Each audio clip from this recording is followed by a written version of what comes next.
What's up, you guys? In this video, I'm going to talk to you about whether it's safe or not to breastfeed when you're on a low-carb, high-fat, or ketogenic diet. So this is my little guy.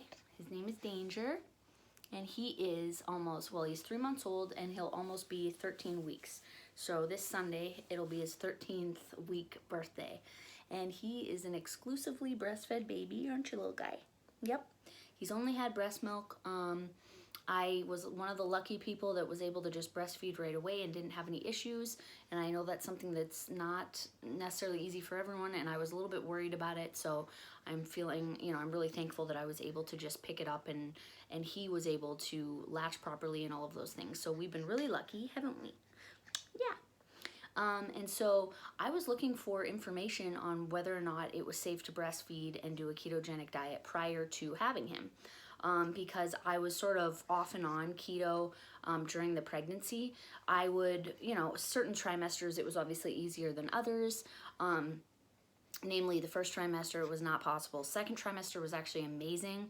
Third trimester it was a little bit, hit and miss. But I guess it's been since October, like the second week of October, that I really went full on back into a low carb, high fat diet. So drinking exogenous ketones has really been the kind of supplement that has been able to allow me to do the diet without being, super hyper focused on macros. So for any of you that have ever tried the ketogenic diet, you need to be very strict with your macros.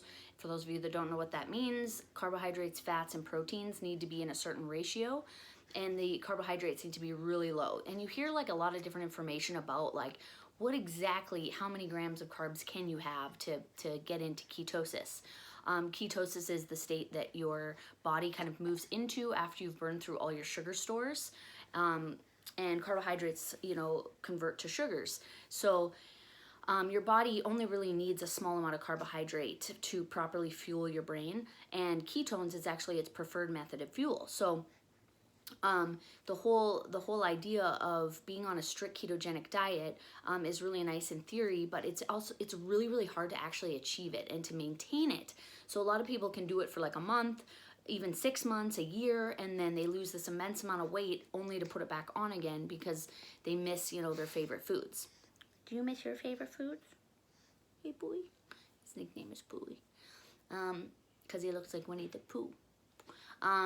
So anyways, there's this amazing science technology that's called exogenous ketones, and they've been able to create this like bioidentical ketone body that is naturally fermented, and it almost exactly replicates the ketone bodies that your liver produces naturally when you're in a carbohydrate kind of deprived state or in ketosis. So it's this just easy biohack. It's like how to get your body into ketosis without having to do this super strict diet. So you get the benefits of the keto diet without having to be super hardcore about it. So that's why I drink them. That's why I love them. If you want more information about them, there's links below. So I was Googling, is it safe to breastfeed? And I knew in my heart that like it had to be, because when the baby is inside of you, babies are in ketosis. When they're born, they're in ketosis. When they're breastfeeding, they're in ketosis. Like, you can Google that. It's a fact. I think that we don't, as a species, don't get addicted to carbohydrates and sugars until we start eating these man-made foods, and then it just kind of changes our whole physiology, and your brain just wants more and more and more and more. Like, for me personally, sugar is like more addictive than many drugs. It's very, very addictive. And if you have like an apple, you don't necessarily ever want to eat 2 or 3 apples. Like, why is that? Like, those still have sugar in them, but the fiber and there's all these other things that they don't spike your blood sugar quite as much as eating like a chocolate bar. So anyways, I couldn't find too much information on the breastfeeding thing, and it's very controversial, and this video is purely anecdotal. It's just my experience. I'm not a medical professional, so it's just my own opinion, but he has been breastfed exclusively for almost, oh, what's wrong? Come here, buddy. Where? There you go. For almost 13 weeks, and he, as you can see, is super healthy. He's, a little bit heavier actually than a lot of babies at his age. He's just like on the mark for everything. I think he's in the 72nd percentile for weight, 77th for head circumference, and then he's like a little bit above average for, or a little bit shorter, on the shorter side. Aren't you, bud? So, in my experience, doing the low carb, high fat diet has not hindered my milk supply at all. If anything, I have like an oversupply of milk. Sometimes like my letdown is pretty forceful and he actually has to like pull away.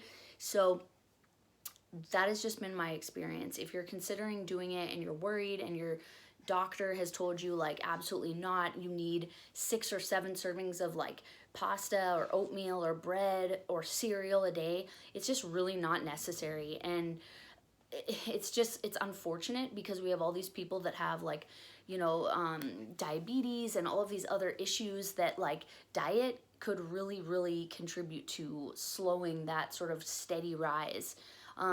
So I've had a really good experience with it. Like I said, I'm not super hardcore keto, like I'm not having under 22 grams of carbs a day.